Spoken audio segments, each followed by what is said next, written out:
ಮಾನವೀಯ ಗುಣ ಐತ್ಲ ಅದು ರೈತನ ಬಿಟ್ರೆ ಬೇಡ ಯಾರಿಗೂ ಬರಂಗಿಲ್ಲ. ಅದನ್ನ ನೆನಪಿಟ್ಕೋಬೇಕು.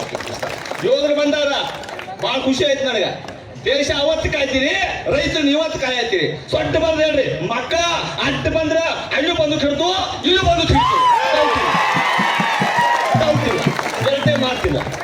ಅದಕ್ಕಾಗಿ ದಯವಿಟ್ಟು ಅನ್ನೋ ಪದ ಬಳಕೆ ಮಾಡಂಗಿಲ್ಲ, ಹಕ್ಕೊಂಡು ಪದ ಬಳಕೆ ಮಾಡ್ತಾರೆ. ದಯವಿಟ್ಟು ಅನ್ನೋ ಪದ ಬಳಕೆ ಮಾಡಕ ಇದು ಅವ್ರಿವ್ರ ರಕ್ತ ಅಲ್ಲ, ಇದು ಬಾಬಾ ಸಾಹೇಬ್ ರಕ್ತ, ಟಿಪ್ಪುನ್ ರಕ್ತ, ಶಿವಾಜಿ ರಕ್ತ, ಚೆನ್ನಮ್ಮನ ರಕ್ತ, ಕನಕದಾಸನ ರಕ್ತ, ರಾಯಣ್ಣನ ರಕ್ತ, ಇದು ಈ ಮಣ್ಣಿನ ರಕ್ತ, ಬಾಬಾ ಸಾಹೇಬ್ ರಕ್ತ.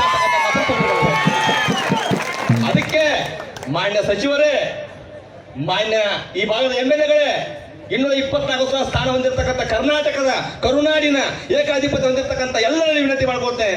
ಅಲ್ರಿ ಪಾಟೀಲ್ರ, ಗುರ್ಲಾಪುರ ಕ್ರಾಸಿಗೆ ಬಂದ ಬೆಳಗಾವಿಗೆ ಬಂದು ಬೆಲೆ ಘೋಷಣೆ ಮಾಡಕ್ ನಿಮ್ಗೆ ಯಾಕೆ ನೋವು ಅಂತ ಚೈಟ್ ಸರ್ಲಾಗಿತ್ತು ಅಥವಾ ಬೇರೆ ಏನು ಸರ್ಲಾಗಿತ್ತು?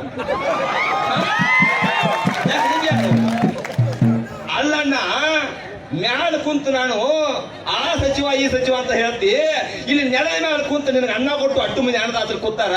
ಇವ್ರು ನೋವು ಕೇಳವ್ರು ಯಾರಣ್ಣ? ಇವ್ರು ನೋವು ಕೇಳವ್ರು ಯಾರು? ನಿನ್ನ ಚಡ್ಡಿ ಯಾರ ಸರ್ಲ ಮಾಡ್ಲಿ, ಬಿಗಿ ಮಾಡಕ್ ನಾವು ಗಟ್ಟಿದ್ವು. ಅದರ ಬಾರಿ ಇವತ್ತು ಗುರ್ಲಾಪುರ ನೋಡ್ತಾನ, ಬಾರಿ ಇವತ್ತು ಬೇಕಾದ್ರೆ ಹೊಳೆ ಕಾರ್ಯಕ್ರಮ ಸೈಕಲ್ ಬರ್ತನೋ ಬಾ ಗುರ್ಲಾಪುರ ನೋಡೋಣ ಯಾರು ಸರ್ಲ ಮಾಡ್ತಾರ ನೋಡಿ ಬಿಡುದು. ಅದಕ್ಕಾಗಿ ಏನು ನಿನ್ನ ಡಿ ಸಿ ಅವ್ರು ಬಂದು ಮಾತಾಡಿ ಹೋಗಿದಾರ, ಭಾಳ ಟೈಮ್ ತೊಗೊಳ್ಬೇಡ, ಇನ್ನ ಪೂಜರು ಭಾಳ ಮಾತಾಡೋದಾರ. ನಾ ಅದಕ್ಕೆ ಮತ್ತೆ ಹೇಳ್ತೇನೆ, ನನ್ನ ಕೈಯಾಗ ಮೈ ಕೊಡಬಾರ್ದು. ಯಾಕೆ ಮೈ ಕೊಡಬಾರ್ದು ಅಂದ್ರೆ ಮೋಸ್ಟ್ ಡೇಂಜರಸ್ ವೆಪನ್ ಇನ್ ತಪ್ಪು. ಮೂಕ ನಾಯಕನ ಮಗ ನಾನು, ನಾ ಯಾರಿಗ ಅಂತಂಗಿಲ್ಲ, ನಂಗೆ ಯಾರಿಗ ಅಂಜಿಕೂ ಇಲ್ಲ, ನಾ ಯಾರಿಗ ತಲೆ ಕಟ್ಸ್ಕೊಳ್ಳೋದಿಲ್ಲ. ಯಾಕೆ ತಲೆ ಕಟ್ಸ್ಕೊಳ್ಳೋದು ಅಂದ್ರೆ 28 ವಯಸ್ಸುಗಳ 289 ಕಾರ್ಯಕ್ರಮ ಮಾಡಿ ಏನಾದ್ರೂ ಆಗದೆ ನಿಂತು ಮಗಣ. ಅದ್ಯಾರ ತಲೆ ಕೆಡಿಸ್ಕೊಳ್ಳಿ. ಅದಕ್ಕಾಗಿ ಅನ್ನ ಕೊಡು ರೈತ ನೆಲದ ಮೇಲೆ ನಿಲ್ತಾನ, ಅನ್ನ ಕೊಡು ರೈತ ಸೋಫಾ ಮೇಲೆ ಕುಂಡಬೇಕು, ನೀವು ಕೆಳಗೆ ಕುಂಡಬೇಕು. ಆ ವಾತಾವರಣ ನಿರ್ಮಾಣ ಆಗಬೇಕು. ಪ್ರಜಾಪ್ರಭುತ್ವ ಅಂತಕ್ಕಂಥದ್ದು ಸರ್ವ ಜನರ ಏಳಿಗೆ ಹುಟ್ಟಿದ್ದು, ಅದನ್ನ ಕಾಪಾಡಿಕೊಳ್ಳುವಂತ ವ್ಯವಸ್ಥೆ ಆಗಬೇಕು. ಜರಾಕರ್ತ ಇವತ್ತು 5 ದಿವಸ ಬರೀ ಗುರ್ಲಾಪುರ ಬಂದೈತಿ, ಕಾಗವಾಡ ಬಂದೈತಿ, ಅತನಿ ಬಂದೈತಿ, ರಾಯಬಾಗ್ ಬಂದೈತಿ, ಚಿಕ್ಕೋಡಿ ಬಂದೈತಿ. ನಾಳೆ 6ನೇ ದಿನಕ್ಕ 7ನೇ ದಿನಕ್ಕ ಖಾಲಿ ಇರ್ತದ.